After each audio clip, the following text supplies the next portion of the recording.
What is up guys, how are we all doing? New week, new game, and this week I have been playing Beholder Complete Edition. Yes, that's right, off the back of absolutely rinsing Borderlands 2 and Crash Team Racing, two of the most colourful, funnest games I've played in the last few months, I decided on a game that has the colour scheme of Schindler's List. Kielbasa sausage, cheeses, beluga caviar.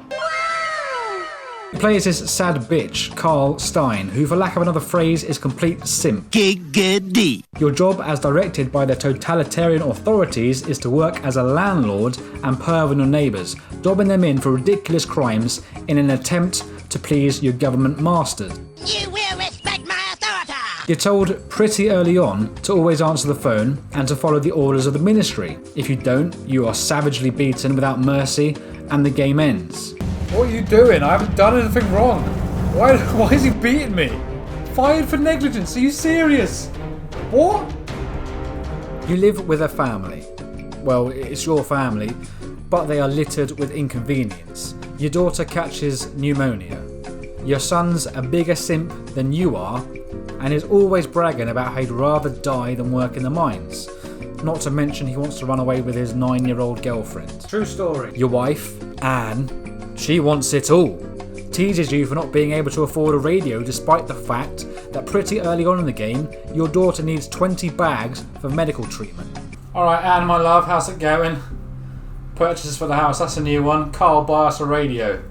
Are you a manager or not? Are you serious? We need, what is it, it's 30 grand now to treat Martha and you're asking for a radio? Are you mad? The heartless thug keeps pestering you for stupid items despite the urgent need for medical attention. Needless to say, the daughter died on multiple playthroughs because of this vandal. Oh, what's happened? Oh yeah, of course Martha has died. The wife kept on pestering for fucking radios and shit. How is she going to be alive after that? I needed 20 grand. So you start with a tenant, your first tenant, a drug-dependent dope fiend called Jacob. You install cameras in his apartment, as you do, and then wait for him to smoke his crack. Go on, Jacob, I'm watching. Ah, he's doing it. He's taking his drugs. Got the evidence now. Time to report you, mother. When he does, you fire a quick report over to the ministry, and some big dude come round and smashes his back doors in. Oh, Jacob, your turn now, buddy. That's it. Go on, smash his back doors in. Open him up. That's it, mate. Yes, beat him. Beat him savagely. Fuck him up, yes. Kick him, kick him, kick him again. Keep kicking him. Oh my days, Jacob. That'll teach you, won't it? Smoking drugs in my house. You're then free to rent the apartment out again. Hashtag landlord life. As you open up more rooms for tenants, the story develops and you find out more about what is actually going on. Essentially, you can either suck the government's big old dick or work in the mines / get your head kicked in. Or escape. I mean, you can try to escape. I never managed it though. Each tenant has their own personality and skills, and depending on how you treat them or what you find in their flats, you can progress the story in different ways, which is pretty cool. I quit a few times after my daughter died to see if it was actually possible to raise the 20 grand needed for her surgery.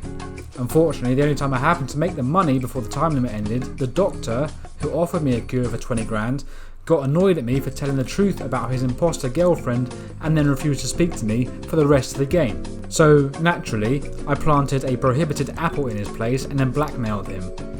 I did this a couple of times before he got cocky and started refusing to pay the blackmail, so I dobbed him in and watched and laughed as he got mauled by our police friends. This is what happens if you don't treat a child that's dying of pneumonia.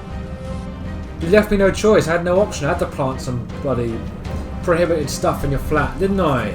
There you go, he's found it. Yeah, looking shaky. Oh, you're looking shaky, yeah. Yes! Yeah! Beat the doctor. Beat him. Yeah, kick him. Oh god, I love this. It's the same routine every time, but it never fails to satisfy. Let's have a closer look. Yeah, walk her out, walk of shame. You should be ashamed of yourself. Letting my daughter die like that, you piece of poo. Saying that, you may think I'm some sort of sicko sitting here getting doctors beaten up and arrested for the pure shits and gigs, but it is literally the only way you can make any extra money to pay for your wife's finery. Anyway, as I mentioned, the game ends if you disobey the government or pay an extraordinary amount of money to leave. Needless to say, I always got my arse handed to me for being too kind. The entire What neighborhood is it now? came to see Carl dragged into the police car. His face was covered with blood, and his pants had a hole where his building keys had been. Of course they have a hole. As the police had torn them out with a fabric. I let someone eat an apple. What's To your the bitter problem? end of their short life, Carl wondered what happened to his family. Well, they all died. Everyone died. No one from Carl Stein's family was destined to live to the end of the year. Yeah, of course not. Why would they? For a game based purely on dialogue, I did enjoy how the different conversations led to different situations and different outcomes. It reminded me of a game I played years ago called Heavy Rain, which was... I'm a big fan of dystopic gameplay too, and films, so the storyline was pretty decent in that respect, though I did want to see more of what was going on outside of this block of flats. Right, as for the bad, nothing overwhelmingly stood out as being a terrible part of the game, but if you were in someone's flat, for instance, fiddling with their fire alarms or looking through their panty drawer, if they were coming back to the flat and opened the door and found you there, you'd get negative points. They'd become untrusting of you and you'd lose their respect. If, however, you see them coming and you sprint back through that front door, they don't seem to notice, which is ridiculous. But there we go. I'll hit you straight with this one, guys. For a game that costs $11.99, it wasn't bad. I liked the style of the game and how it adapted to your playstyle. It was dark, it was dreary, and it made it feel like you was living in that sort of tyrannical society where privacy is not an option. I got pissed off a couple of times with the government, but I guess that's more my personal dislike of imposed authority than actually being poor gameplay. That being said, upon completion of the game, I did rewatch V for Vendetta, and it left me with one thought. For $11.99, I could have bought 2 anonymous masks in case this happens in real life. It gets a 5 out of 10 for a 6-hour game, middle of the road score, nothing too bad, but nothing extraordinary, despite the cult following the game has amassed. And if you're watching this on the day of upload, I will be playing the DLC over on Twitch for a few hours. Come stop by and say hi. And as always, if you'd be kind enough to subscribe, I promise if I was to ever become a landlord in this type of environment, I wouldn't plant any forbidden items in your gaff. Instead, I'd hand you the spare mask, and we'd form our own resistance.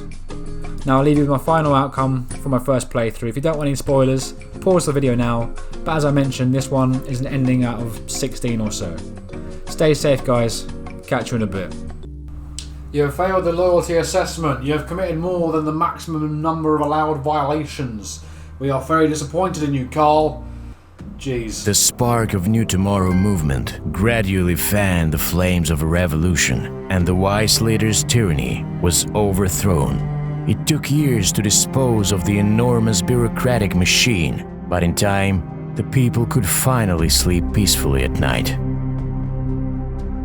Freedom of speech and the right to privacy were the first entitlements the new democratic government restored, and every official that misused his or her position was arrested and locked up in the jail cells previously occupied by political prisoners.